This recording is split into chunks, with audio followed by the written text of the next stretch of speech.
Hello guys, it's NautoAce, and I want to do a follow-up on the Byleth situation with Super Smash Bros. Ultimate. More development happened with Sakurai in an interview, and oh boy, and I have to say, kind of feel sad for Sakurai because some people still, they're just giving him a hard time, even so he already stated that he doesn't have any control which character to be in Super Smash Bros. Ultimate.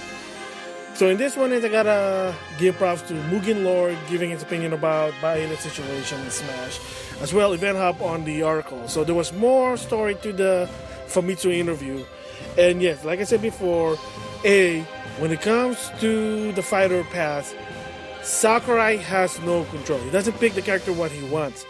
What it is, and again, I have to reiterate this, is how it works. I know a lot of people say, what's the list? Okay, so the thing how it works is Nintendo gave Sakurai a list. So that list are some characters that they are interested that's going to help one or two things. Sell Super Smash Bros. Ultimate, and two, have better relationship with the other company, thus third-party characters, or the third one, help sell more of the game, aka Byleth in Smash. That means maybe more sales for Fire Emblem 3 houses. So the list is there's a lot of characters. What Sakurai's job is, he gets to pick, to some extent, not always, but he gets to pick which character he thinks he'll fit in Smash Bros. Ultimate. However, there will be situations, and even Sakurai said it himself, that Nintendo will say, oh, we want that particular character in Smash Bros. Ultimate.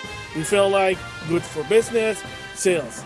You gotta keep in mind, and a lot of people had this inkling, I felt it too, is Super Smash Bros. Ultimate AB is for the community, everyone is here, but to some extent, it is a business. They have to make money. It's supposed to be some sort of stepping stool to help sell other games, market other games.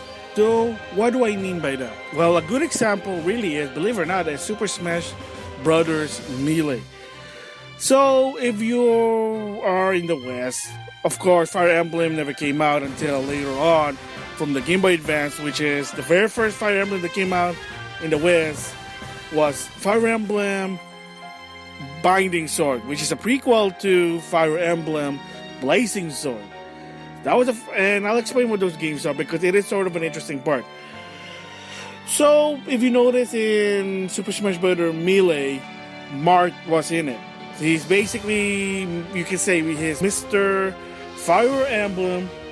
He's the very first character ever introduced of the franchise. And of course, his story is, he's the exile prince because the kingdom got run over, blah, blah, blah, blah, blah, Best of all, he's voiced by Yuri Yoto, aka Sasuke, but that's a different story there.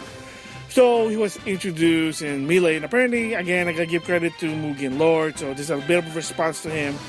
Apparently, they wanted to put Marth on the N64 version, the very first one, but according to Sakurai, the reason why they didn't, because he doesn't know yet how to make it work, he doesn't understand what Fire Emblem yet at the time, so he didn't want to kind of ruin the character's reputation, his image, so they said, we'll wait until later, which is Melee. But at the same time, there was a second Fire Emblem character that came in, and that is Roy. Yes, Roy is from Fire Emblem Binding Sword, but yes, he's from a later Fire Emblem from the Game Boy Advance. However, here's the catch. It is only in Japan, mind you, that when Super Smash Bros. Melee came out and they released Roy, guess what? His game wasn't even out yet until later on. Why is that? Easy. Promotion. Nintendo wanted to put in some Fire Emblem representative in Smash Bros. Melee to help sell other games. So you put in Marth. Oh, look, maybe I'll buy the Famicom version or later version of Fire Emblem game. Oh, Roy, that's the latest one at a time. That was at a time when Melee came out, Roy's game wasn't even out yet. That's the reason why there. Okay, then in the West, of course, Fire Emblem's picking up. The first Fire Emblem, like I said, that came out in the West from the Game Boy Advance, which is you do play as, well, Lyn, Hector, and Elwood. And here's a bit of a spoiler, but it's told. And if you're playing Fire Emblem Heroes, then you kind of know what I'm talking about. Hector has a daughter. I forgot her name because too many Fire Emblem. Anyway, Elwood, at the same time, the main character of that game, has a son, which is Roy. If you ever wonder why they look the same, there you go. So, yeah, so there you go. There's a promotion for Roy there. Okay, moving on to Brawl. There's Ike, of course, from Fire Emblem Radiance and Dawn, but it was one of the first GameCube Fire Emblem game. Ike, that's why it's in Brawl, because they're promoting the game. But you gotta understand, the game already came out before Brawl, because of course Brawl got a lot of delay. But again, they wanted to put in a Fire Emblem character to sell the franchise. And what's the latest game during that time? Radiance of Dawn. And of course, in the Wii U, he came back. Now it's the sequel, Radiance Dawn. Now it's like older, more muscly, but yeah. And then you still have Mark, like, oh, because he's Mr. Fire Emblem. However, what are the new characters in the Wii U and 3DS? Well, first of all, Lucina and Robin, which is from Fire Emblem Awakening. So they came out in the base roster, again, to promote Fire Emblem. And then, fast forward to the DLC, guess what? Corrin was DLC there. And the funny part is, like, wait a minute, I'm confused with this one. Okay, here's the thing, what's happening. Corrin, and in Japan, Fire Emblem Fates has already been out. But in the US or outside of Japan, not yet. If I remember, it was summer of 2015. Yeah, the summer of 2015. And then in winter of February 2016 was Fire Emblem Fate finally coming out in the US. So again, same deal. Why put in Corrin? To promote not only Fire Emblem Fate, which is the current game in Japan, but so that outside of Japan, they'll get interested with the character when the game comes out in February of 2016. There you go. Boom. Again, promotion to Fire Emblem character. And now, let's move forward to Ultimate, the 5th character in the Fighter Pass, Byleth. There you go. And I did talk about it. Again, the promotion. There you go. So, yeah, the whole point of Super Smash Bros. Ultimate is, or the franchise itself, it's a promotion for other games. It's a tool to market other games on this one. And a lot of time and time again, to some extent, Sakurai have no choice. In Melee, they want to put in Roy to promote his game.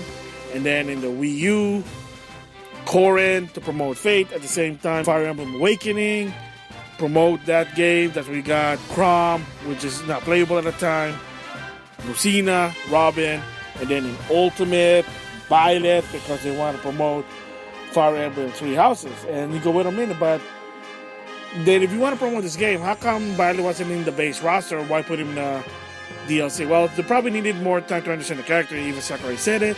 However, believe it or not, remember, Fire Emblem Three Houses was supposed to come out like in 2018 of spring. And then they pushed it back to July of 2019 because they needed more time. Again, that's kind of sort of like the delay there. Because, yeah, it was supposed to be April 2018, and then Ultimate was in December of 2018. There you go.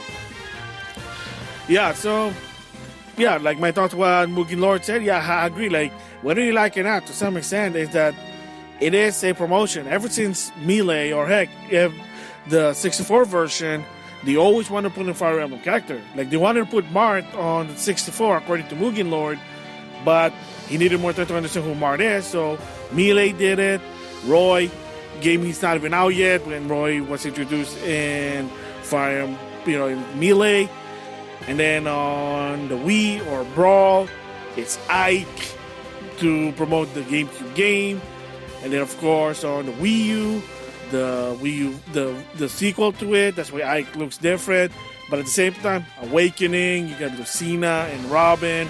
And then later on, as a DLC, Corrin, he has a DLCs to promote Fate. not only in Japan because it's already been out, but they want more people to buy the game, but to get hype outside of Japan, and they now Byleth, same deal. Because Fire Emblem 3 Houses is selling well, it should sell more. How do you do it? Put the guy in Smash Brother.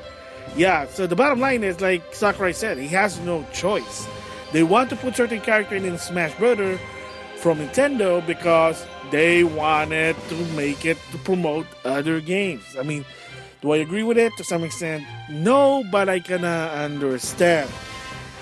Yeah, so Byleth being in the game, again, you don't like Byleth in the game, yeah, it sucks, I feel for you, but to some extent, like I said, Nintendo has full control. They're funding the game. It's not Project Source funding the game, so he's just following order to what they're telling Sakurai what to do. I mean, that's really it.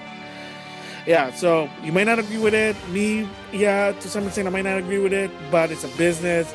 As long as it doesn't ruin the game, it doesn't screw the customer, the players, the people who support this game, you should be fine.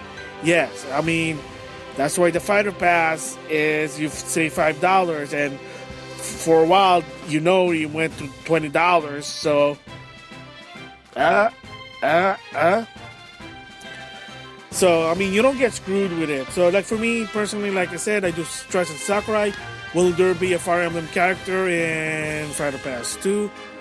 Who knows? Maybe. Yeah, that's my thoughts on Fire Emblem getting promoted via Super Smash Bros. Franchise. You may not like it, but it's a business. So, with that, I'll see you guys later.